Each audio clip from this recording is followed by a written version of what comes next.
seminary, they tell you that the way to plant a church is to start with a Bible study in your living room and so forth, and you build from there. And so that was my intention. But I was friends with a Nazarene pastor in Palm Bay, and he said that we could use his church on Saturday afternoon for our first meeting. So about 12 of us discussed the idea of planting a church. At the end of the meeting, I said, would you like to meet again? They said, yes. I said, well, would next Saturday be good? They said, yes, it would. And then I made the mistake of saying, would you like to worship? They said, of course. So we skipped right over the traditional wisdom of going slow and church planting. We jumped right in. We had nothing, but there was a retired priest. He had a portable altar, and he had a chalice and a paten and prayer books. So next Saturday afternoon, I watched him pull into the parking lot and open his trunk, and church came out.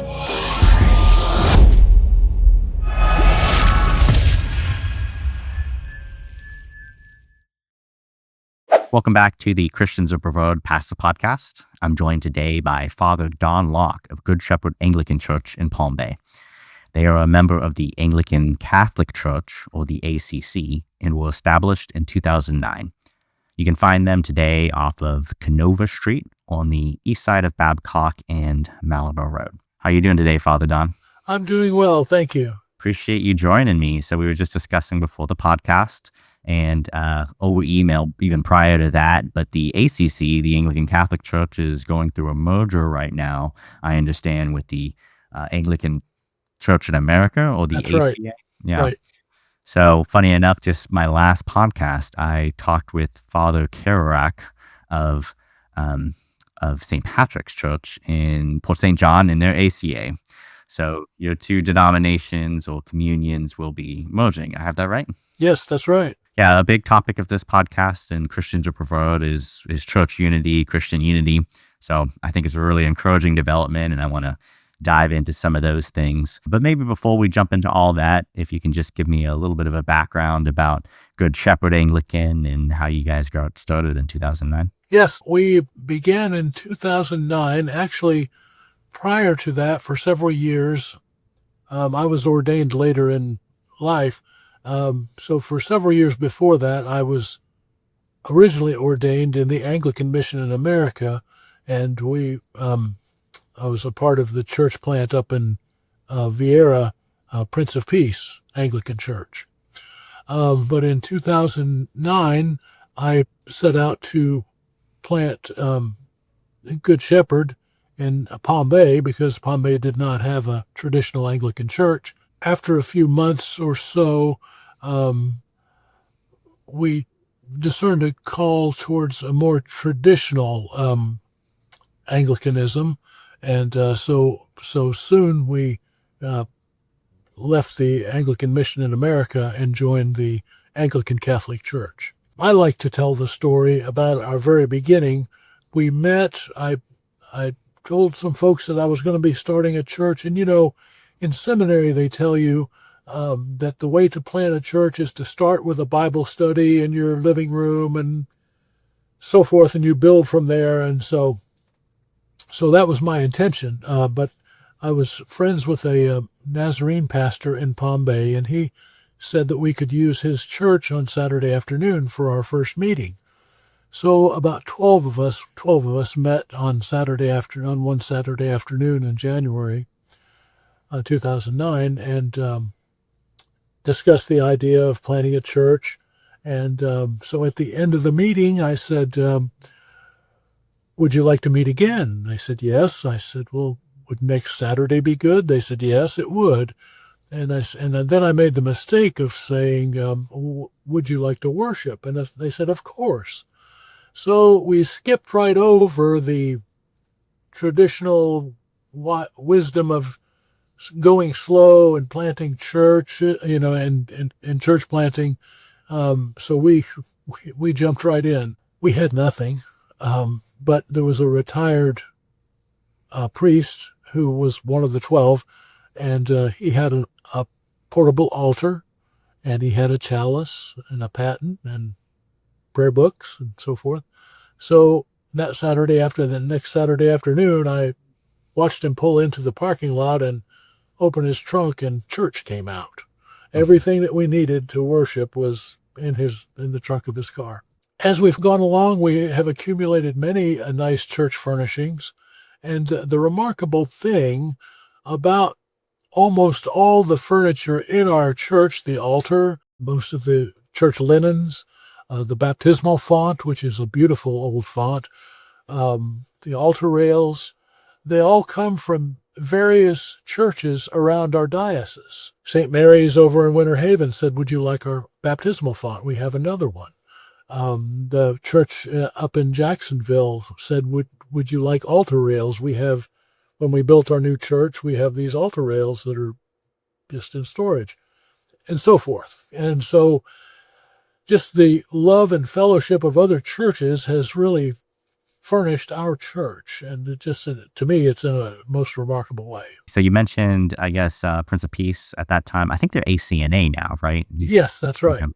And that was, at that time, it was Anglican Mission Church? Yes, they started out as an Anglican Mission, an American church. That's right. Got it. Could you maybe explain a little bit about what I understand is broadly called the continuing Anglican communion, but Sure. Why are there all these different Anglican churches? You know, if you could just give us maybe the brief explanation of what that term means. And the alphabet soup. Yes, that's okay. Right. Most of us have come one way or another out of the Episcopal Church of the United States, which is the sort of the original Anglican Church in the United States, planted, of course, as when the colonies were formed, the church came with them. Really, you can trace it back to the 1960s. There were several churches which decided to leave the Episcopal Church for theological reasons. But then in 1977, there was sort of a growing feeling amongst many in the church that the church was departing from sound doctrine in several ways. One, of course, was the pending adoption of a new prayer book, the 1979 prayer book, which had some innovations in it, which people did not agree with. And then, of course, the ordination of women was beginning at that same time, and that was those two things probably compelled 2,000 people to gather in St. Louis in 1977. It was called the Congress of St. Louis. And out of that, the Episcopalians, so out of that was one of our founding documents in the ACC, and that is the Affirmation of St. Louis. And that is just basically a reaffirmation of traditional Anglican theology and so forth. And soon bishops were ordained, and the break from the Episcopal Church, as you say, as we might say, was complete. And so that was in 1977, 78, and so forth. Then, again, the church being filled with humans, there were several things that occurred. Human egos got in the way, and the desire to have our own little fiefdoms, if you will, splits began. Ordinations which weren't agreed upon by everyone, and so forth. And so that's how we've ended up with what we do jokingly call the alphabet soup. You know, unfortunately, we spent probably 30 or more years with our own little competing Anglican groups. But we have been very blessed, and when I say we, this is the larger parts of the continuing Anglican Church have been blessed with the rise of some very wise and humble and persuasive bishops. And so in 2017, there was a joint synod, which is a convention, if you will, a joint synod of the major constituent parts of the continuing Anglican Church. The G4, they called it. It was the Anglican Catholic Church, the Anglican Church in America, the Anglican Province in America, and then there's the Diocese of the Holy Cross, I think it is. It was the fourth one. They have since joined with the ACC already. They've already merged with us. So we became the G3, and now we're the soon to be the G2. Because, as you say, just recently the Anglican Church in America has voted, I think their synod voted unanimously to join the ACC. So we will become one. In many ways, in 2017, we signed an agreement. And so in many ways, we have been reunited since then, sacramentally. And of course, we are at the point now where I can serve in an APA parish. And so as a matter of fact, about a year ago, all of the priests in St. Paul's APA up in Suntree were out of town. So they asked me if I would come and lead chapel every day for the school they have there. And there was no problem with that, because what remains now is the hard part, which is the legal documents, because the ACA has their canons of the church and ACC has our canons of the church, and they're not the same. And so now we're trying the hard work is putting those back together, if you will. And the APA is fully on board with the reunification as well, but for reasons not known to me, they are moving a little slower. But I do think it's because of some canonical issues that they have to figure out. I think that's what it is. Yeah, I think most people can probably understand how some of these divisions happen. We've seen it not just in the Anglican Church, but we've seen it, church-wide, right? So, that's right. Small disagreements, but it's always good when we can have conversations, whether it be conventions or synods or maybe even this podcast to some extent, but right. Local conversations between each other, and we can hopefully help promote Christian unity. So it's good to see that the continuing Anglican Church is also seeking that as well. So the ACC and the ACA, we were mentioned St. Patrick's up in Port St. John, you all down here in Good Shepherd in Palm Bay. You mentioned St. Paul's, the APA in Vieira. And I think we also have a couple ACNA churches also here in Brevard County, up in Cocoa and Prince of Peace, which you also mentioned there in Vieira. So we have a number of Anglican churches here that people might be familiar with, might not be. And then you also, I guess, mentioned that you guys came out of the Episcopal Church. But I don't know if everybody would be super familiar with kind of the history of the Church of England, but the Anglican Church, or what then became the Episcopal Church, really has a lot of history in the United States, and also here in Brevard County in local Florida. A lot of our earliest pioneers were Episcopalians or Anglicans. Right. And Anglican, I mean, that's kind of a weird term. It basically just means British, right? Yes, English, that's right. Yeah.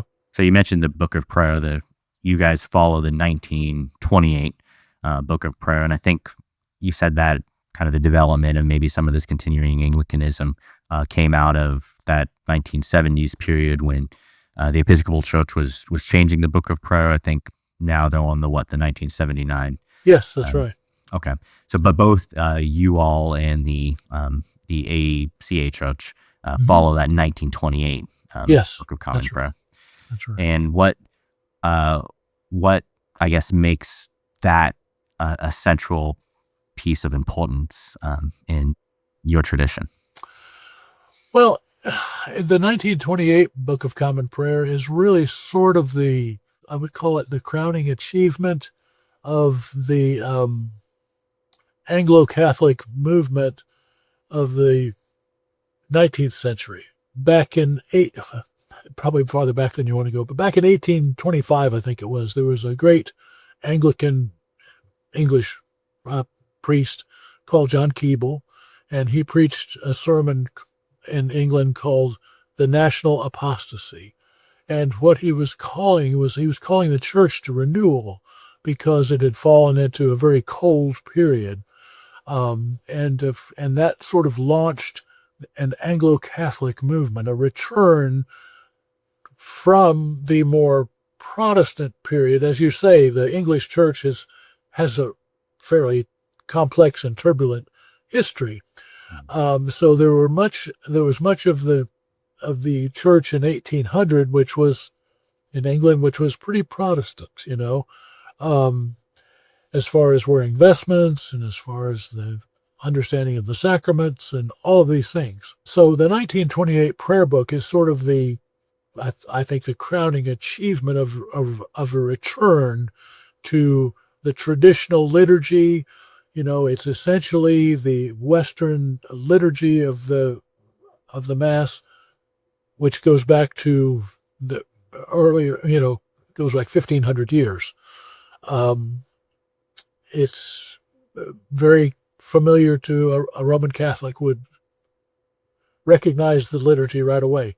There are some differences, of course, but so the 1928 prayer book is sort of the crowning jewel of that. And then the 1979 prayer book, as far as I know, I worshiped using it for a good number of years. I never led worship using it that I can think of. Well, I suppose I did for a couple of years there, but it's really just, in my opinion, it's just a sort of a watering down of the 1928 prayer book. There's no direct heresy, but in the 79 prayer book, but it's a watering down. For example, there's a wonderful prayer in our liturgy, which is not in the Roman Rite, but it's called the Prayer of Humble Access, and it's just a beautiful prayer. Lord, I am not worthy that thou should. I'm not worthy to gather up the crumbs into thy table, but thou art the same Lord whose property is always to have mercy. That and so on.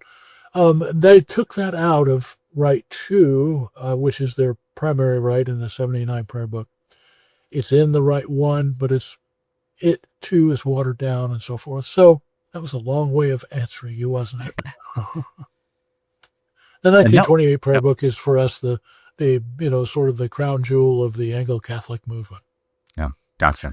But let me just say this, though. There was a great struggle in the 19th century over the return to traditional liturgy. People went to prison for preaching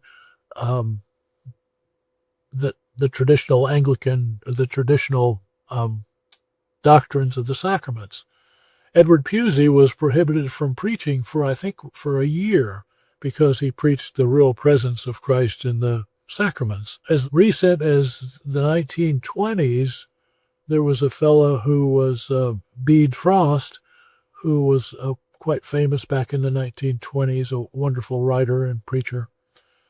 He actually was arrested for teaching his confirmation students that they should make confession to their clergy. So it was a real serious struggle to get where we are today. We take it for granted. I take it for granted because I never had any of those problems. Right. That persecution here in the States, so. It was. Now, Bede Frost was in Australia, I believe, and of course Edward Pusey was in England. But the same, I'm sure the same occurred here. I'm sure it did. So, talking again about some of these mergers, it's beautiful to see, with the ACC and the ACA coming back together. And you mentioned some of the sacramental theology of the Anglican Church, and I think maybe some people listening might hear that and think it sounds very Catholic, but the Anglican Church has been a historic Protestant denomination, since their founding, right? Since right. The Church of England, and it's always held, like you said, a lot of those sacramental beliefs. When you look at maybe Protestantism, or broadly, I don't know if you were raised in the Anglican Church, or if you entered later, but what do you think is a good argument for maybe why some people who have a little bit of a lower church understanding, maybe should consider Anglicanism and the sacraments and thinking a little more highly of these things. I'm not a cradle Anglican. I was actually baptized in my late teens as a Baptist. As far as the importance of the sacraments, I'm trying to think how to Well, answer that. what brought you to the Anglican Church then? Well, unfortunately, that leads me to another story. I'll try to be brief. I had fallen away from the church actually in my early 30s, and but my wife fell very ill, and she was in Holmes Regional Medical Center for 3 weeks. We weren't sure that she was going to live, but I discovered Holy Trinity Episcopal Church was less than a mile from the hospital. They had an early mass on Sunday mornings, so I could go to church and then go to see my wife by the time visiting hours began. And there was a really dynamic preacher there, and so I fell in love with the Episcopal Church's liturgy at that time and his preaching. And so that's how I really began as my journey as an Anglican was there. And once my wife was better, I continued to go to the Episcopal Church. He moved that preacher, John Miller, moved to St. John's Episcopal up in O'Galley, so I followed him there. And then, of course, he went on to plant Prince of Peace. And so that's my entry into Anglicanism. But as far as the sacraments go, there's a richness to it. Jesus said, "I am the bread of life, and if you eat of this bread, you will live forever."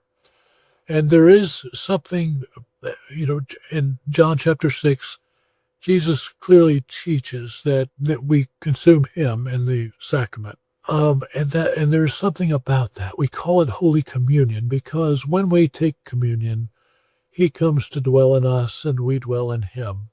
I think particularly about communion, there's something really beautiful about, that when we're partaking of communion, we're participating in the body of Christ. Yes. And Yes. there's really this unifying sense about it. Yes. We're all participating in the body of Christ together. Yes. In a very like real and active way. And sometimes I wonder if we thought about it more that way, even laying aside some of the reality of it. If we just understood that and we thought about it that way, we would understand, more broadly, how we are all connected, Yes. in this real body Yes. of the Yes. church. So I think I really love that about communion. And so that's one sacrament. I know the Catholic Church has 7 sacraments. You mentioned confession. So I guess you guys do all 7 of them, or We do. Okay. We do. So baptism, communion, confession, and there's some others, right? Yep. Holy unction, holy matrimony, holy orders. I'm trying to think if we left any out. Anyway, but yes, the 7 sacraments. Holy matrimony, wedding, holy orders, ordaining priests, Yep. holy unction. What's That is healing prayer. Okay. Healing prayer. But you guys practice then exactly the same as the Catholic Church in those Yes. those sacraments. Okay. With some differences, there's sort of a shorthand about confession, and because it's compulsory in the Roman Catholic Church at least once a year. But the saying in the Anglican Church is, "All may, none must, most should," and that is make confession to your clergy. And I'll just say one other thing that I just have to say about confession, and it's remarkable. My priest told me long ago, he said, "Don't worry about confessing to me because I won't remember what you confessed to me." And I quite honestly, I did not believe that. But I can tell you, it is miraculously true. If you were to make confession to me, I would not remember what you confessed to me. It's a grace of God, but it's true. Wow, beautiful. Uh, confirmation. I think that's the one we left out. Is Yeah, that yeah, that's okay? right. That's right. Okay. Yeah. All right, great. So Very important. we hit all seven. Mhm. Yep, that's right. So you guys are kind of an in-between church between maybe Catholicism and Yes, a lot of maybe evangelicalism yes. or Protestantism more broadly. There again, my Archbishop, wonderful wise man. I hope you get to meet him someday. What he says is the Anglican Catholic Church seeks to worship in the historic method, in the historic way of the church, without Roman additions or Protestant subtractions. That's what we seek for. Of course, we're not perfect. We're not going to do that perfectly, but that's what we seek to do. We can start to wrap it up maybe a little bit. I try to keep these conversations pretty short. Introduction to your tradition and your church, but we haven't talked too much about your church. I'm sort of curious since you founded in 2009, 2010 now. I'm sure you do your regular services on Sunday, maybe some other services throughout the week. But you did mention though that I guess you initially, when you started, you met with at a Nazarene church. Is that right? Yes, that's Nazarene right. House? On Saturday afternoons. That's Yeah. right. Yeah. Okay. Yeah. That's that's an awesome story. I'm wondering if you've had other opportunities through the years, maybe through community service efforts, or I don't know if you've ever joined with any other churches or church bodies to do something in the community, or sometimes there's different like pastor prayer associations and whatnot. But yeah, have you ever had an opportunity to to seek out Christian unity here locally in Brevard or in the Palm Bay area? And has anything come of any of those types of things? We do a little bit of outreach to the CETA mission. We um, donate to them. I would donate food to them as well, to their kitchen. And then I try to attend the pro-life event that's every fall, Stand for Life, I think it's called, and that sort of thing. And then I participated in a Walk for Life and that kind of thing. But Hmm. yeah. Are you thinking of the Life Chain? Yes, that's right. Yeah, Yep, and along New Haven Avenue. Yeah. yeah, that's a great great effort. Yeah. And that's actually organized by my friend John Boyd, who comes out of Holy Name of Catholic Okay. in the Atlantic. Okay. And it's really cool because you see Catholics out there. Yeah. See, I guess you're all Anglicans out Yep. there. You see, We stand with a bunch from Calvary Chapel. Yeah, Calvary exactly. Chapel. Yeah. Yeah. Yeah, it's really cool what what's been able to be accomplished there, and it was very effectual too. Because I don't know if a lot of people realize this, but we used to have a I don't know if it was Planned Parenthood, but we used to have We did. one of these abortion facilities here Yes, in that's Brevard, right. and there's been a lot of Christians and churches that work together to help end Right. that, Right. and that's really beautiful testimony to Brevard. Yes. And hopefully we can continue that and the cooperative effort towards those sort of social change issues that are Right. so important. Right. Right. Well, let me give you an opportunity then just to just briefly tell people about how they can maybe attend a service at Good Shepherd, or if they're interested in talking with you, how they might be able to get in contact with you, and maybe just briefly just give people a little bit of an idea of what they can expect if they were to walk in the door for a service at Good Shepherd. Yes, our primary service is on Sunday morning. We have morning prayer at 10, and then Holy Communion at 10:30.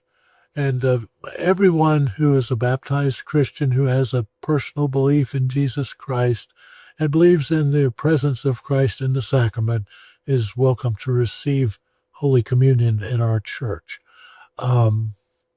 You'll find us to be a very loving little family of people. And I think that you'll feel the presence of the Holy Spirit when you come to see us. You're most welcome. We have many people. Well, we're small, but a good number of people that attend Good Shepherd have always been non-members. But people that come every Sunday and give faithfully and so forth. But I think you'll find us quite welcoming and loving. And then we have Wednesday mornings. We have morning prayer at 10, which is a very informal service. We stop midway after the Apostles' Creed. We stop and talk about the readings, the lessons for the day, in a very informal way, and then we close with the concluding prayers. You're welcome to do that. But as it might show you a little bit something about us, this Wednesday we have one of our members. She's 95. We're going to be 96 soon, I think. She's not able to come to church anymore, so Wednesday morning we'll be taking church to her. We're going to all go over to her house and have morning prayer over there. So that's kind of typical of what you might expect if you come to see us. Really appreciate you joining me again, Father Don, and wish Good Shepherd the best.